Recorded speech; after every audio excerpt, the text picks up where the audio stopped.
Welcome to the first episode of Beyond Talking Points. I'm Matt with my co-host Matt. So on this show, we're going to talk about a lot of big issues in the news. We're going to cover a lot of topics that we find interesting throughout the week that are related to politics, culture, sometimes even philosophy. We have a lot of stuff we want to talk about. We just kind of feel out each other's ideas, push back a little bit, and we kind of talk through the news so we really understand how we feel about things and why. So since this is our first episode, I just wanted to briefly introduce myself, and then my co-host will introduce himself as well. My name's Matt. So I'm a recent undergrad economics major. So I got my degree last year.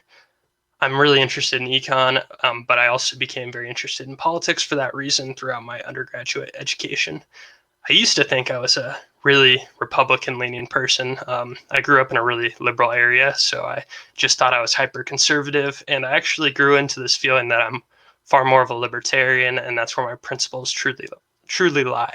So in the last couple of years, I've found my roots there. So yeah, Matt, how about you give us a few words about yourself and introduce the first topic we're going to talk about, because we just want to dive in. Thank you, Matt. Well, as he said, my name is also Matt, or you can call me Matthew. I think that's how we're going to distinguish ourselves in the show. I'm 19 years old. I'll be 20 not too far away. I'm taking classes at my local community college, freshman year. Haven't declared a major yet. And I got into politics around middle school, late middle school, early high school. I come from a pretty traditional Democrat background. Most of my family members are mainstream Democrats. And I ran into a friend of mine actually in middle school. Started saying things that that contradicted what I had heard at home. So I started doing research, to try to rebut him. And one thing led to another. And next thing I know, I'm avidly paying attention to the news. As for my ideology, it's difficult to say. I've kind of moved away from the genteel liberalism of my familial background. I've flirted with certain things, flirted with some Marxism, some anarchism. But for now, I can't really put a name on myself. Nice. I like that. You elaborate on that a lot more than I did. Okay, so we're going to talk about the recent debate between Jordan Peterson and I cannot pronounce this debate opponent's name, Zizek, I'm pretty sure. Slavoj Zizek. There you go.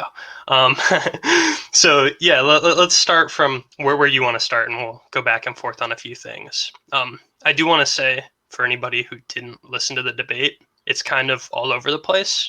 It was framed as a conversation about happiness and the concept through the frame of Marxism and capitalism, but they got off topic a lot, and there's just a lot to discuss there. Indeed, as I was talking or saying before we started recording, that they really went all over the place. They agreed on some things. They disagreed on some things. I would imagine that you are a bit more pro Peterson, but of course, obviously, you can elaborate. I won't put words in your mouth. I'm a bit more for Zizek. I would say I agree with Peterson maybe 50% of the time, and Zizek maybe 75% of the time. But jumping right into the debate topics, I just found it interesting because I think we're at a this sounds a bit cliche, but I think it's true. We're sort of at a turning point in human civilization. And I think we're questioning our first principles. We're questioning our values. What people do we want to be? What kind of society do we want to lead, or do we want to live in? And that's really what is at the heart of the debate, or maybe it would be more aptly called a discussion. Peterson, of course, is very pro-capitalism, although he acknowledges capitalism has its flaws. I think he quoted Winston Churchill as saying, democracy is the worst form of government except all the others, and he paraphrased saying capitalism is the worst economic system except for all the others. And then Zizek, although I think later on he elaborated, he considers himself more of a Hegelian, nevertheless believes that capitalism in this in the way it currently exists will not be able to deal with environmental disasters, won't be able to deal with artificial intelligence, won't be able to deal with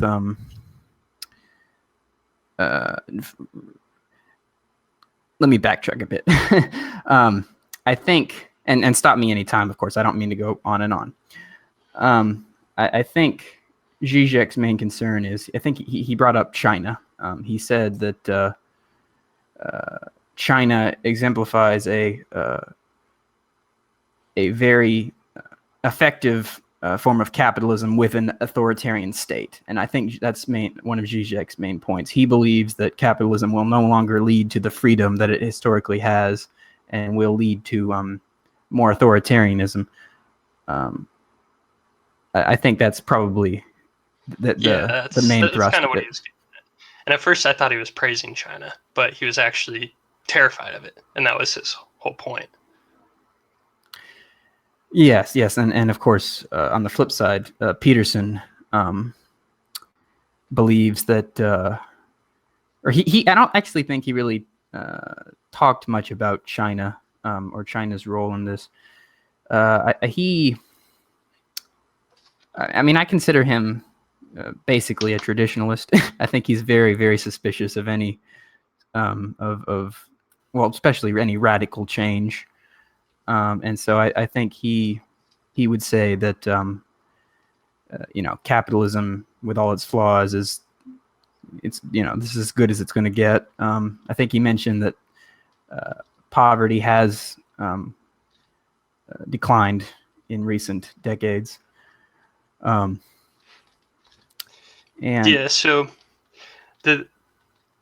what I'm seeing, like in that part of their conversation, was I think there's two kind of topics that they dissect. The first thing that they hit on a lot that I think is, I think I strongly, I have different feelings towards this than you, is Peterson's defense of capitalism, as capitalism being like the least worst form of a system. That's essentially what he's saying. That was essentially his defense of capitalism. And when you watch the debate, Peterson's whole opening half hour is a breakdown of the Communist Manifesto and why the Communist Manifesto is essentially a piece of garbage document. He's like, here's 10 things wrong with it. These 10 things are all stupid and ignorant if you think about them for 2 seconds. So Marxism's bad. Capitalism isn't too bad because at least it helps everybody, even though there's inequality. And then the interesting part of the debate is Zizek doesn't really tell him he's wrong on capitalism or Marxism, and they kind of, neither of them really love either. And Zizek is actually kind of says the Communist Manifesto is a really bad explainer for Marxism, and read other works of Marx and you'll get a better idea. Which is, I mean, it's kind of like a definitional argument. If most people's, but let's not get into that. I want to talk about capitalism being the least worst form of a system. Well, if I can jump in really quickly, then I'll let you go ahead. You finish. I find it. I just thought of it this way. I kind of, the more I think about it, it's almost as if we have a Marxist who's not defending Marxism and a capitalist who is not defending capitalism. That's pretty much exactly what it was. Which is why I had a problem with it, because I'm pro-capitalism, because I think the big part that's left out about capitalism all the time is that capitalism is about people being able to consent to transactions without limits, right? So like if you buy something from me, you think that the item's worth more than how much you pay for it, and I think the money is worth more than the item, and then we each benefit. Great, that's capitalism. And instead of talking about how capitalism is great for protecting freedoms because people can do what they want. People have a bunch of choice. And then they do later talk about how like Jordan Peterson specifically talks about how individualism is really important. And I think capitalism is the best way to being able to pursue things that you like the most as an individual. So they essentially gloss over how the whole premise of capitalism is free commerce. It's literally definitionally freedom is embedded in capitalism. And then they say that's just the least worst, which is kind of to me missing that whole point. He could have talked about how it's great because people get to make their own choices and do what they want, but instead he spent all the time essentially accepting the argument of inequality is bad, which I don't think inequality is the worst thing ever unless there's poverty at the bottom. And his whole point was, at least with the inequality in capitalism, there's not poverty in the bottom because capitalism brings people up. Capitalism invents fridges and dishwashers and all these things and different ways of cooking food and all these things that help even the people on the low end. So even if inequality is raising, like I live in a not great area in a very, very cheap apartment, and yet I still have a bunch of luxuries to people 50 years ago. Like I still have a laptop I'm recording this on. I still have an iPhone. I still have an iPad.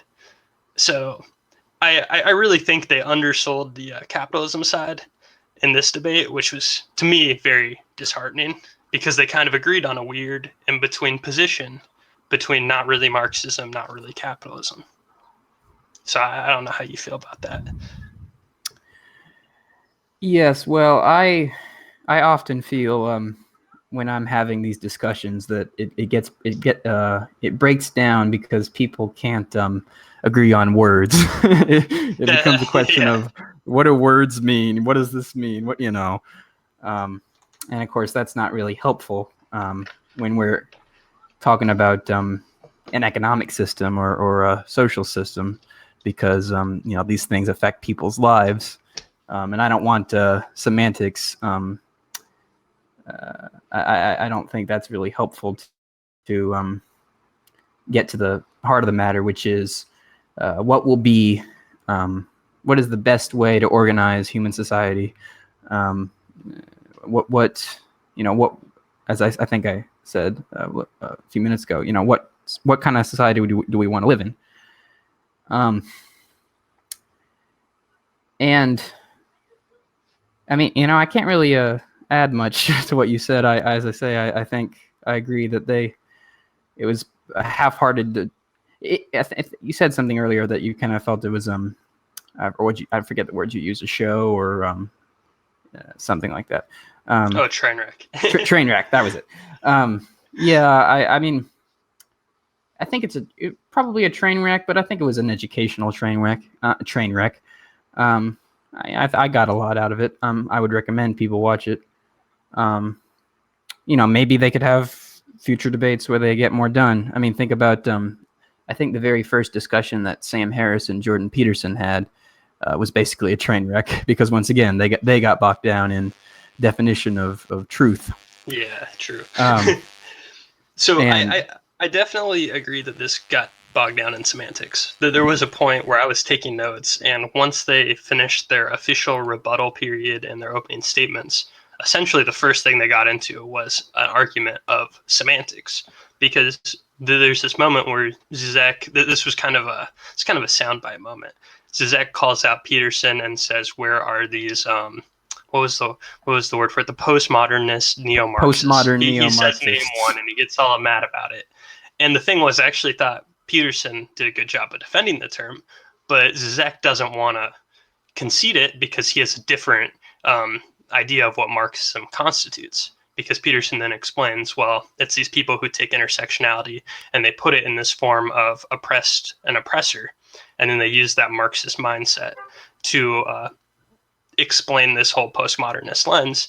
And then Zizek kind of is unsatisfied. You can tell he's not happy with it because he thinks Marxism is the collection of all of Marx's words in all of his volumes, and then kind of Hegelian, and then he comes to his own Marxist formulation and not the Communist Manifesto talks about the proletariat for 50 pages.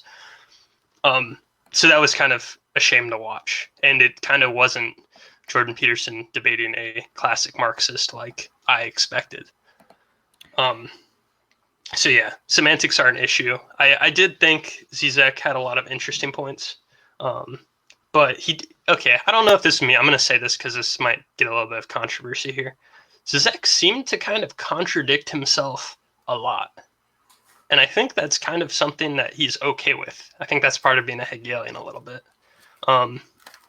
But he essentially painted China as this bad guy because he painted who? I'm sorry. China. Yeah. Because he didn't like the authoritarianism. He isn't. I don't think Zizek is an authoritarian at all. I think he's weirdly like a Marxist anarchist. But he kind of says that the reason China works is because it's capitalist and authoritarian. And if you had democracy there, it would screw it up. And he was actually very against democracy in the sense that he thinks it screws up capitalism. That was my interpretation of his argument. And I just thought that was very strange because he essentially says democracy isn't compatible. The only thing that's compatible with capitalism is authoritarianism, but authoritarianism is bad. So, I mean, if that's his genuine analysis, I understand it, but it seems like that's a set of facts that is a non-starter to work with if you hate authoritarianism. Did you follow that? It was strange. Well, let me try to repeat your words back to you. So I think So I want to make sure we're on the same page. So Okay. are you saying that the contradiction that you see in Zizek's argument was that China is so successful, and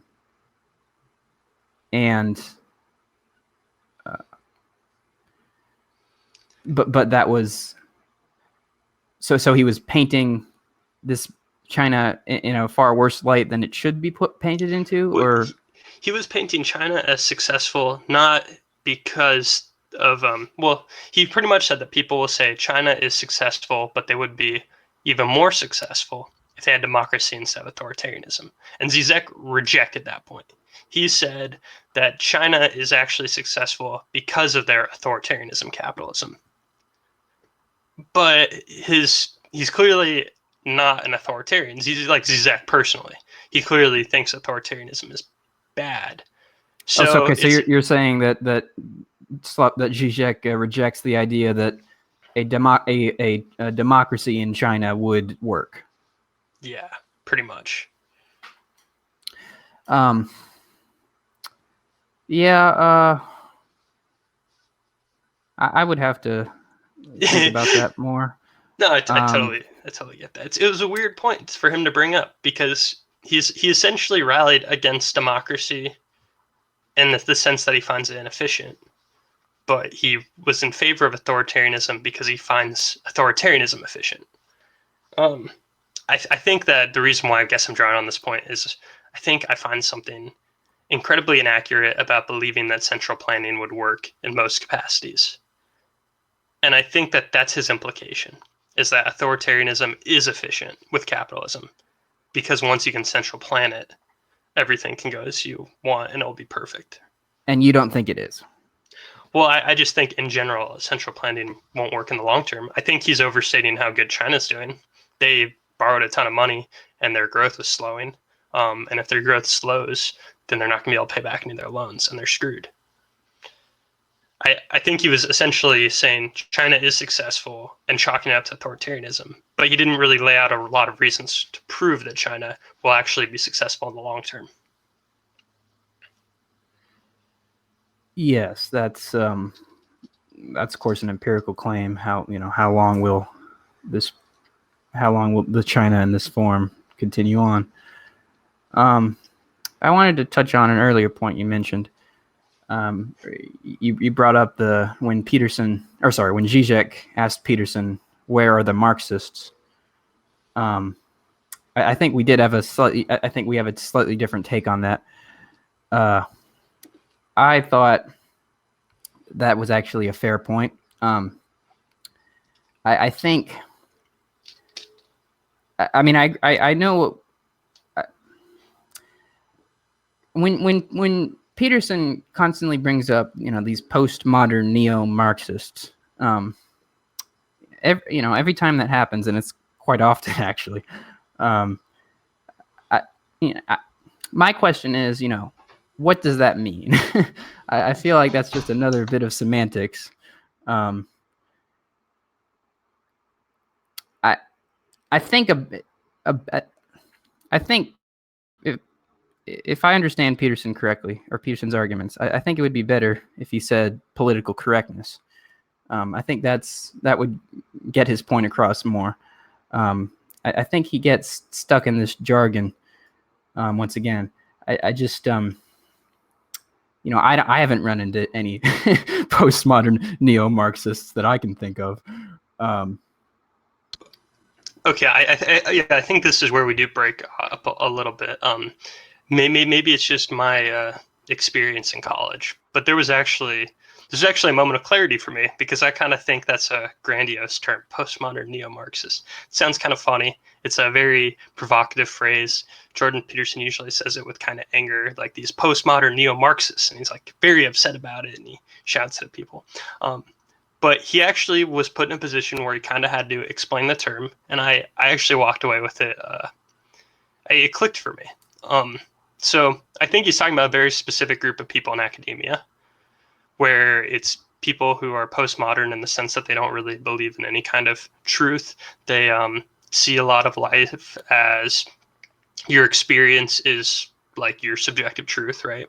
And that's how they get to like the more intersectionality type of issues where they say, well, this group is here because, they're oppressed by this group. The way they frame it a lot of times is in the term of oppressed and oppressor. And the relation of Marxism is just, it looks at it as an economic lens of oppressed and oppressor. So you lose the economics part in the discussion there when he defines it. But I think it's the academics who look at it a certain way. And I normally don't think a lot of academics are like that. But I went to a state school. I took a class called Politics of Identity. It was a gen ed. And we talked about pretty much life experiences as different minorities. And we talked about, we essentially did a whole class on equality of outcome as opposed to equality of opportunity. And when I take the class was very surface level. We didn't have a textbook. It was a gen ed at a state school. So it wasn't a serious class. But when I draw the meta, like topics from each of the little things we studied, it was essentially the same framework of what he proposed postmodern neo-Marxists are. It was very similar. Now, it's really just, I think, Zizek doesn't like his use of Marxist in that phrase. That's why I think he was so adamant. But I think, to some extent, I think that phrase has validity.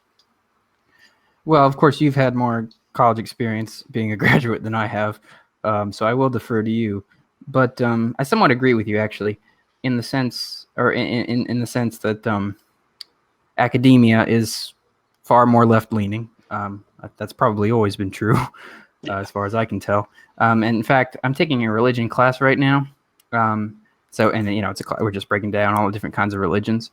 And then we got to Islam, and I noticed, well, because this is a whole other different conversation, so I won't go too deeply into this. But I noticed that the unit on Islam was very watered down in my view. It was in fact a very political unit, because it was going so far. The class was going so far as to say that the rise of Islamic fundamentalism is at least in part blamed by U.S. foreign policy, and it was talking about how a lot of these, fundamentalist Islam or Muslims aren't real Muslims. And I of course I did the work, and as the instructor wanted it, but I could tell that it was a political. There was a political message being sent that I don't think was accurate. Yeah, that is a whole nother topic. I think that's kind of funny, because I was thinking about that same issue today. But it's funny because that's not a very empirical take. It's a very you can't really prove that it's worsened. So that there's a balance when you talk about Islamic radicalism between if it's their ideology or if it's the fault of the U.S. foreign policy. Of course. And the thing is, too, it shouldn't be politically incorrect to say it's the ideology, because you can write it off as saying it's people that misread their ideology, and there are plenty of peaceful people, and that's the real issue is radicals. So it shouldn't even be that offensive to say that.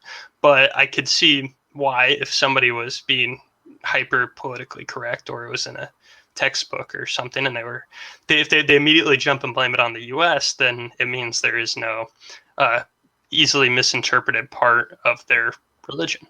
But yeah, that is a whole new topic that I would say that I'm not the most educated person on, but I think it's a interesting and fascinating debate.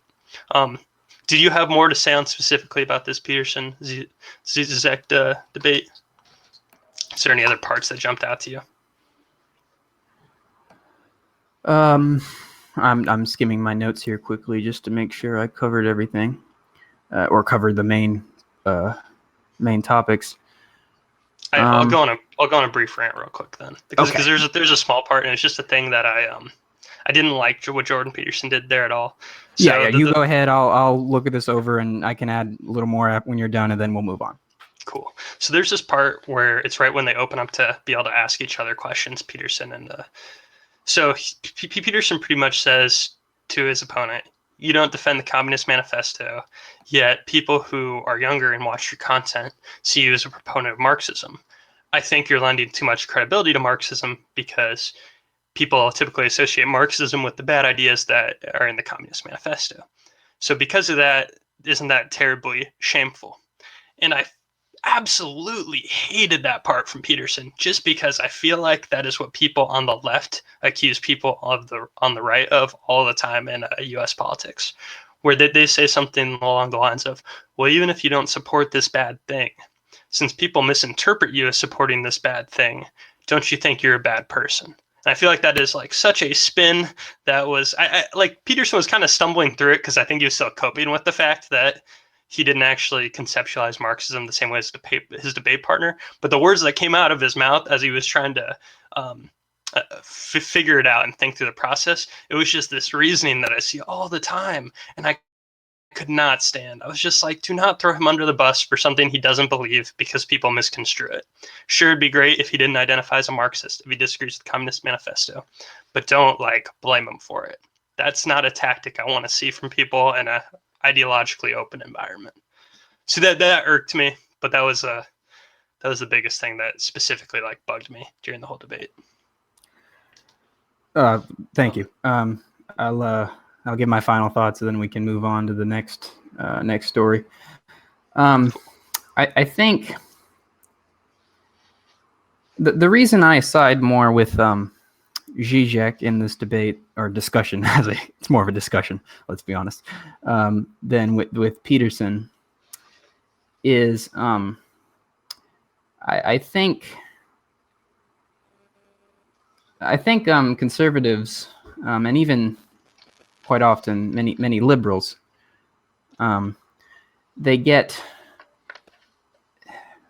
historical tunnel vision, and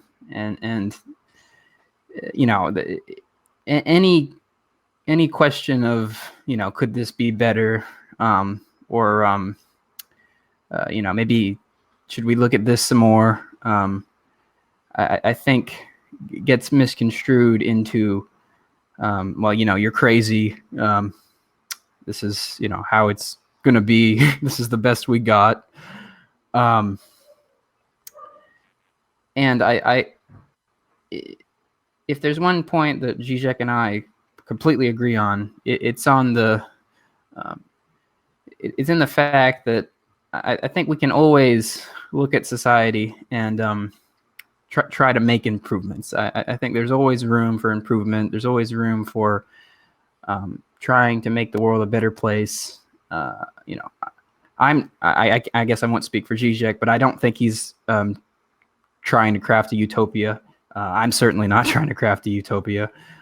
And my final point, I think my issue with these postmodern neo-Marxist moniker is something else Zizek said. He called it, he said political correctness is hyper-moralization, which is a slight, well, I don't have the exact quote here, but basically saying political correctness is the left's admission of defeat. It's like the last stand. It's the the cat trying to at least scratch you up before you capture it and put it in its cage. And so I guess maybe in a way I'm more pessimistic than Peterson is. I think political correctness is, in the short term, it might be winning, but I think in the long term it will be a complete disaster. That's nice. Yeah. I'll wrap I up mean, with that. I'm sure as we cover more topics and go over more stories, we'll talk more about things that are going on that are related to political correctness and capitalism. I think I could better formulate my defense of capitalism in the future, but I'll just save it till then because I think we covered the topic pretty well. And if anybody's interested in it, check it out. You could probably find it on YouTube. It is hard to follow Zizek a lot because if you're not familiar with him, not only does he say things that are crazy and you're not sure what is necessarily or what he's going for, but he also has a very hard accent to understand. So that was a struggle for his opening remarks for me. so keep that in mind. But I think this topic flows into another thing that came out this week, which was Ray Dalio. So he is a hedge fund manager, very well known. He had this book come out last year that was topped the New York Times bestseller called Principles. Huge, it's like a 400-page book all about essentially how he goes about decision making in life. And he's a guy who's made hundreds of millions of dollars, if not billions. So if you're going to take advice, you might want to take it from him. But he dips his toe into the realm of politics, and I wasn't necessarily a big fan. So pretty much he posted a LinkedIn post about how capitalism's failing. And to summarize it to a bit of an extent, he pretty much, in part one, he kind of talks about his own life, his upbringing. He talks about essentially why the economy worked when he was younger, which he's an older guy. So he was kind of reminiscing on why it worked then. And then he goes on to talk about rampant inequality, and he gives a plethora of statistics. I'm not going to go into any individually because there are some that I think are a bit misleading, but that's not really the point. So he talks about income inequality, he talks about education, and he essentially makes the claim that capitalism perpetuates the income inequality and the income inequality perpetuates itself. And then he wraps it up by breaking down what he thinks we should do in the future. So I think the thing I want to start with is I just want to have a general discussion about inequality, because the way I've always had it framed to me, and this is even as a person who went through economics classes, I don't see the issue inherently with inequality. I see the issue with poverty. So there are stats he lays out that's about people who are in very bad situations, and it sucks. But that's the issue, not the inequality of it. Like the fact that I know some people who make $50,000 and I know some people who makes $100,000. Their disparity isn't the issue at all. If the guy who's making $50,000 made $10,000 a year, then that would probably be a problem. So I see the issue as poverty, not income inequality. I don't know if you defend income inequality as the big issue, because I know that you're more on the left than I am, clearly. So if you want to talk about that a little bit, push back on me, feel free. Thank you. I was just looking at the article.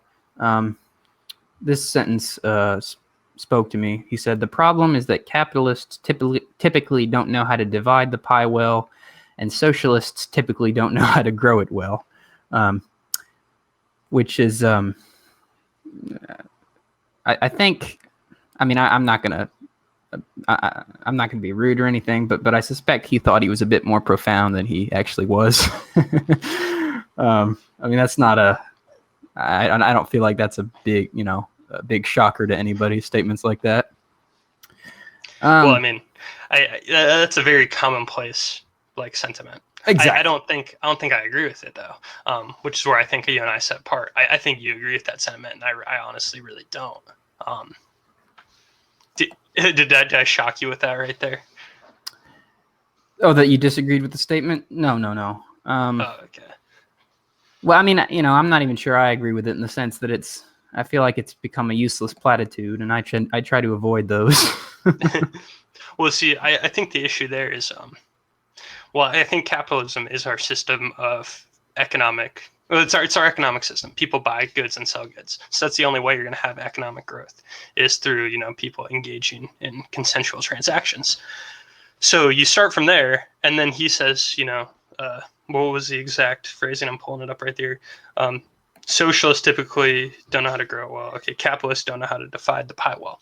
Well, you're assuming the problem with that sentence to me is you're assuming that a collective pie of all the wealth in the United States is something that is meant to be divided in a centralized fashion.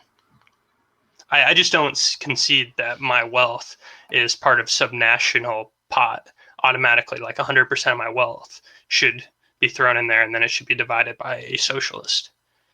That's where I don't like that thinking at all, and I think it gives away a lot of his deeper ideology. That all the accumulation of society is meant to be divided in some sort of way. I think we have property rights for a reason. So I totally just, he loses me at point one right there. So again, I'm going to try to repeat your words. So I'm keep trying to make sure we're on the same page again.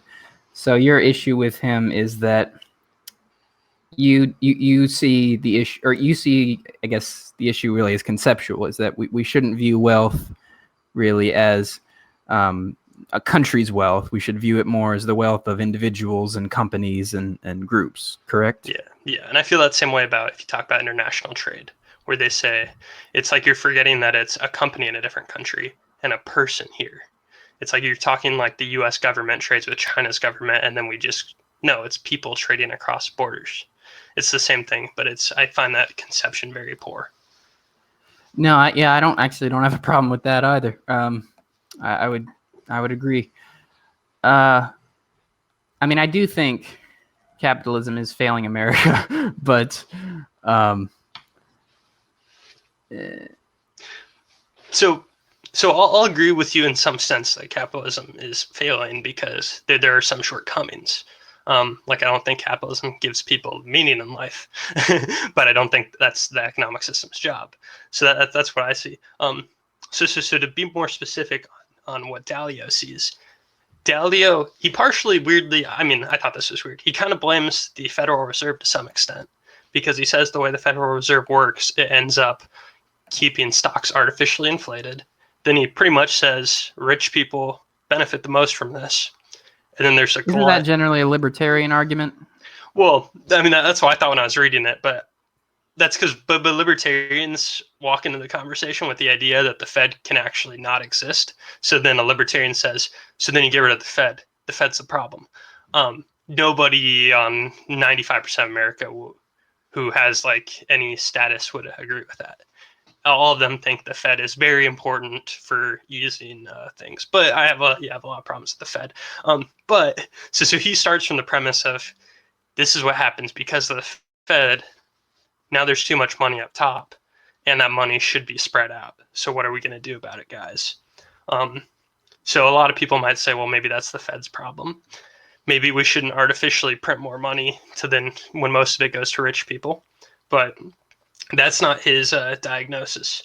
So I guess what I found so fascinating was I agreed with him that a lot of things were problems, but I didn't agree with the solutions. So he talks about schools a lot. Bad schools are underfunded. And he pretty much says that companies that profit should donate tons of money to schools. That's what I got out of this. I'm not sure if... I wish he was more concise at some point so I could pull it up easier right there. Maybe I should have taken a little bit of notes on it. But it seemed like he was suggesting that these places should donate money. But he doesn't suggest that maybe there are alternative systems to the public school system that might be good. And then that's where I think a lot of work could be done, especially for poor people. Because right now, rich people get better education for their kids because they're the only ones who can send their kids to private schools. But if people had school choice, then it would increase accessibility to private schools for poor kids. And I feel like that's an easy solution. That's like, hey, look, here's an idea. Throw this out there. And he doesn't even touch anything about school choice. He just says public schools are underfunded, give them more money. So that was thing one I wanted to bring up. So, are you are more for private schools than public schools?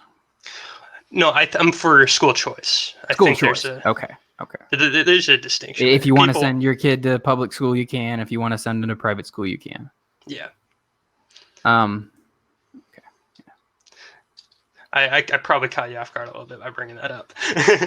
Yeah. So pretty much how it works in my mind is I hear a lot of people on the left hating on private schools for good reason, because right now only rich kids can get in private schools. Then you're a kid, you get a better education in private school because you're wealthy. Wow, that sucks if you're not wealthy enough. Like, hey, I didn't grow up in a poor family, but there was no way in hell I was going to a private school. Luckily, I went to a good public school. Now, some people are in areas where they only have one public school and it sucks. I live in a big city where that is definitely the case around where I live. If you empowered parents if you empowered parents with a voucher or something of the sort that is equal to the funding that would go to the public school if they chose not to go there, because the way schools are funded is for a kid who attends, they get a certain amount of money. So if you gave that amount of money to a parent and said, here's a voucher, then suddenly the poorer families who are priced out of private schools could potentially afford sending their kid to a different solution that might be better. And if you empower poor families to do this, then you're automatically opening up the market, and then a bunch more private schools can open. So ones where there's areas where there are no private schools, they could open because now suddenly there's people who can afford it with their vouchers. So I think he gives like the most textbook Democrat. Here you go, just give them more money, make the rich businesses that are profiting pay for it. Now they won't be underfunded. And it's like, this is so short-sighted. You're not adding competition. You're assuming the problem is funding when that's not true in LA County, where they have one of the highest funded public schools. Like per student, they're paid a certain amount that's like ridiculous compared to most of the country, and their schools are pretty awful. So, yeah, I was frustrated by that. I agree. It's a pretty textbook Democrat argument, which is, I read it, but I didn't. As I say, I do think capitalism is causing a lot of problems, but I don't. I'm not going to be running to his defense, just because, as I say, I think he's kind of peddling, these old ideas of, hey, look at poor, or we need to fix these issues, and more money, and as you say, and it's just, yeah. I suspect. I think capitalism is failing, but probably in a somewhat different way than this gentleman would say so. So there's only one more thing I really want to touch on, because there's a few good points he has. I mean, he's a business guy, so he says that you should establish clear metrics and stick with them when you evaluate certain ideas and how they work, which is exactly what the government should do. That's more government accountability. That'd be good, because you don't really hear about stuff like that. But there's one point that I think you would be interested in a lot, because I think it's a little bit of I think it's a bit philosophical in one way. So he says, bipartisan and skilled shapers of policy working together to redesign the system so it works better. I believe that we will do this in a bipartisan and skilled way, or we will hurt each other. So I believe the leadership should create a bipartisan committee to bring together skilled people from different communities to come up with a plan to re-engineer the system to simultaneously divide and increase the economic pie better. That plan will show how to raise money and spend/invest it well to produce good double bottom line returns. So his idea, I guess, is you create a committee, you throw 5 capitalists on it and 5 socialists on it, and then you say, go ahead, fix the problems. I don't know about you, but I feel like that's not going to be an effective approach. If you heard somebody say that, do you have like an immediate reaction to this, or is it just striking me as very idealistic? It strikes me as a pretty prototypical thing for him to say. I mean, that's kind of what politicians do. They, make committees and, okay, go off and fix this problem. Yeah. uh, I was just reading that and I was like, when has a bipartisan committee on like if you look at Congress, they have so many random committees that they establish, and they make a bipartisan committee, and it says organize a study on this, and they do nothing. They just get a study done, right? This felt like more of the same, and he's not even running for the Democratic nomination. He's just a hedge fund manager, and he's promoting like these groundbreaking fixed capitalism ideas as create a committee, put socialists and capitalists on it. It's like, what is your scheme here? But there was a abstract philosophical point I wanted to get to, which I do better with that. Yeah, this kind of gets back to, you mentioned Jordan Peterson, Sam Harris. They had one of their, I think it was their first debate in like Vancouver. So when it was not the podcast, but it was actually a debate. Peterson said something along the lines of, they're like an infinite amount of facts. That's why facts aren't important to him. They aren't truth. It's the framework you use to understand the facts that is important. So you have to have. So he's pretty much suggesting we should do something that is not ideological. This is Ray Dalio's whole point. We don't need ideology. We need just this bipartisan coming together. But I think if you don't have a way of perceiving the facts on the ground, then you can't really even work with it. You're just putting people together on a committee. You're saying, do what's practical. Well, what is practical? You're not defining goals in this sense. You're just saying, be practical. I find that flawed. I think a lot of moderate people say that, and I don't know what it means.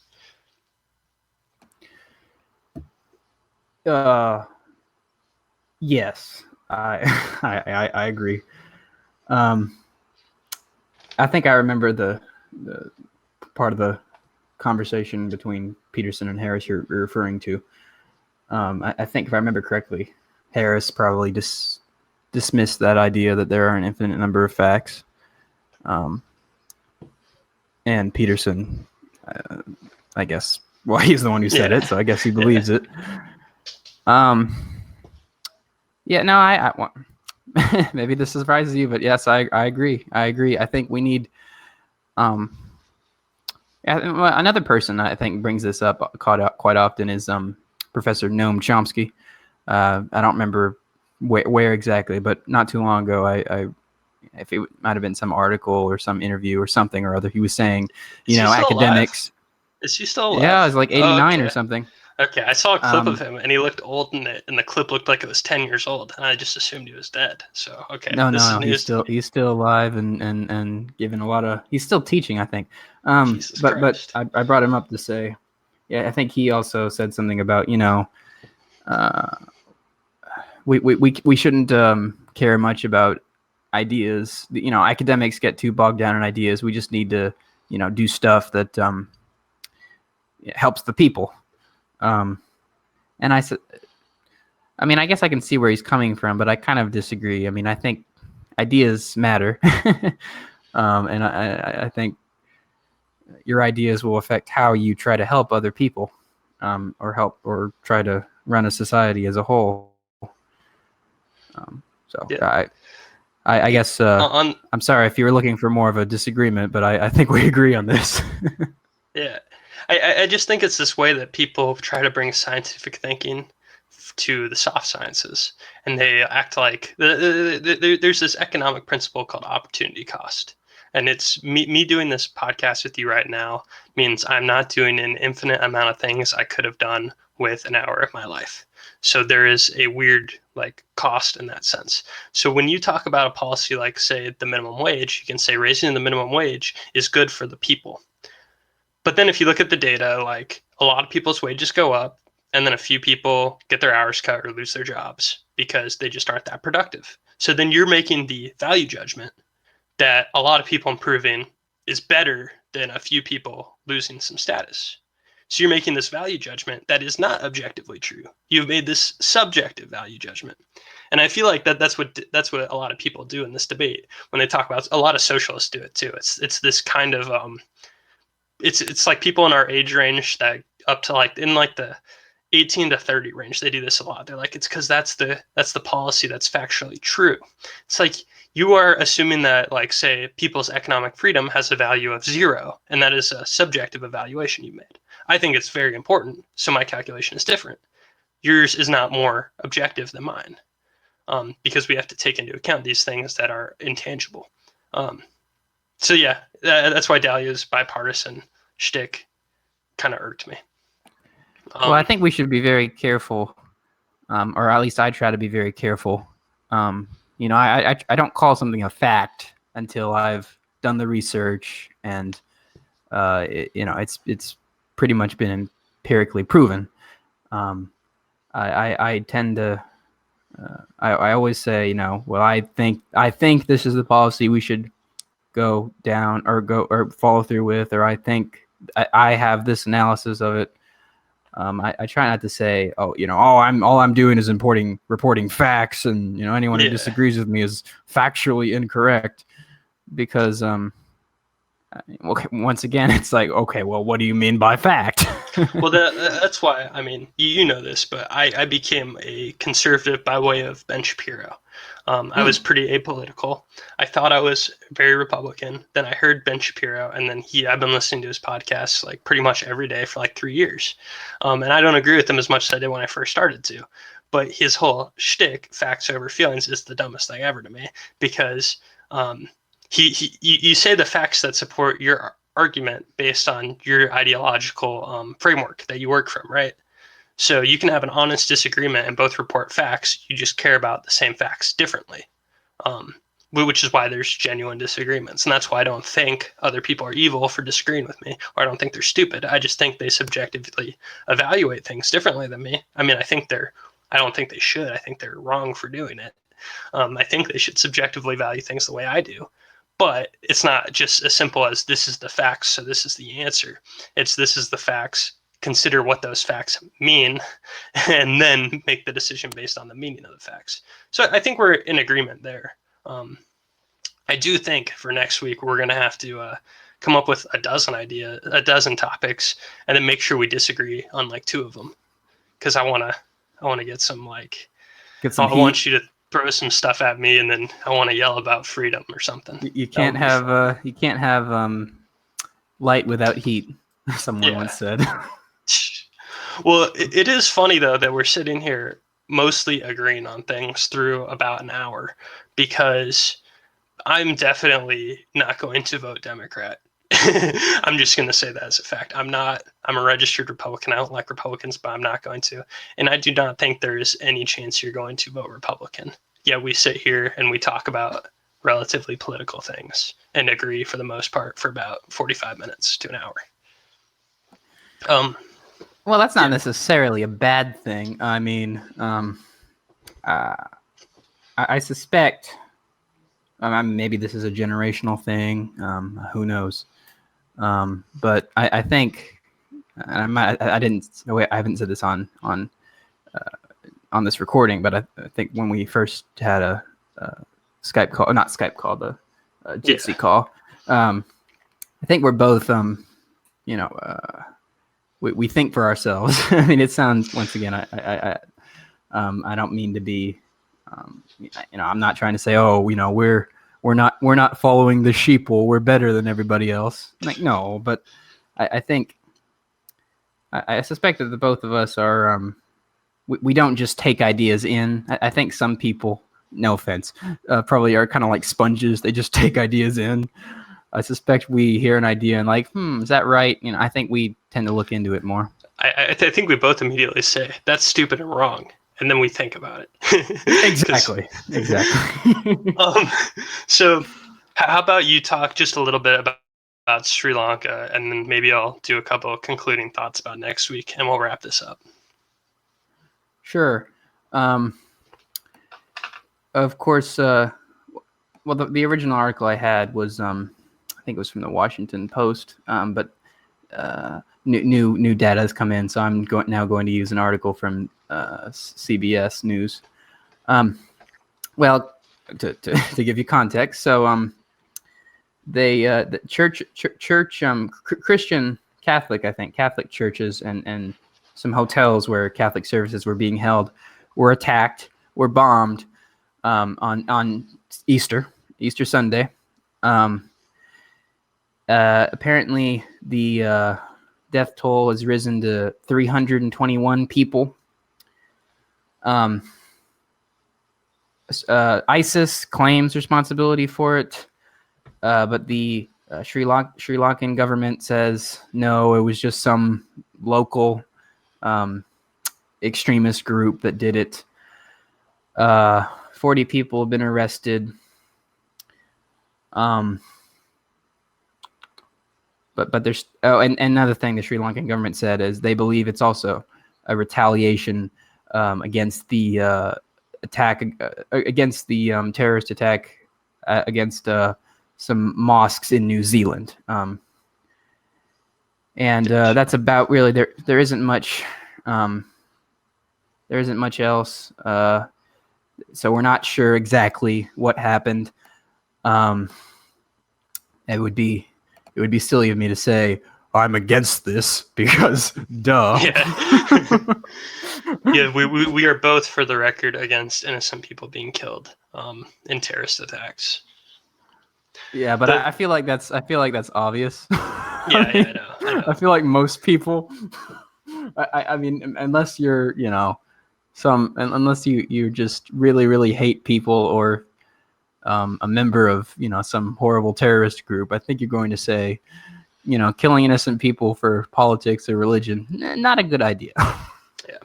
The only thing I wanted to add was apparently the Sri Lankan government did get some tips about the attacks and they could have stopped it, but they had some miscommunications and did not, considering that hundreds of people are dead and injured. So yeah, I'm sure a lot more is going to come out about this by the next time we record. So we might have some more thoughts. It's just it was a really sad day that happened on Easter. Targeted attacks like that are horrible, and it sucks to see something like that happen. Well, yeah, and I'll just add one thing. I'm not a very religious person. Well, I'm not religious at all. But I don't. Despite me not being religious, I'm strongly against any desecration of holy sites or monuments or destruction or of them. I mean, I think I don't have to be a Catholic to say leave the Catholics alone. Let them celebrate Easter in peace. And if you do not, you are the problem, not them. Yeah, and yeah, the shame of the whole event is the way U.S. politics work is they quickly take an event and it devolves into a meta-analysis of how people are talking about the events. So right now, the worst part is hundreds of people died, yet conservatives are complaining that the mainstream media isn't describing the churchgoers as Catholics or Christians or whatever they actually were. That's not in the description going on. And then people on the left, there were a couple really bad pieces out about how the people who are angry about this are essentially members of the alt-right. So a lot of bad commentary coming out of the U.S. based on international tragedies. Wow. Well, what can I say? We've stooped pretty low, but I don't have a lot of high hopes. But yeah, so we've been going for a while. There was one topic that we might push till next week. I don't know if we'll get the chance to cover it. I want to talk a little bit about what Ben and Jerry's had to say about 420. But that would seem inappropriate to do now, given the fact that it's a thing about 420 after talking about a bunch of people getting killed on Easter. So next week, I'm thinking that we'll dig up things from the news that we disagree with more. I'm saying that now, so I remember to bring that up when we put stories together. Because hopefully we'll have things to actually argue about instead of just, or we'll be able to prepare more so we can argue. Because if you probably push back on school choice more if you knew I was going to bring that up, maybe. That's just a hunch I have. So we'll do a little bit more foresight on a few random things. And yeah, we're recording on Tuesday, so if you hear this later and more news is out, don't blame us for missing it. And that's pretty Tuesday, much it. April 23rd, 2019. Yep, exactly. So yeah, signing off. This is Matt. And then I stop recording now.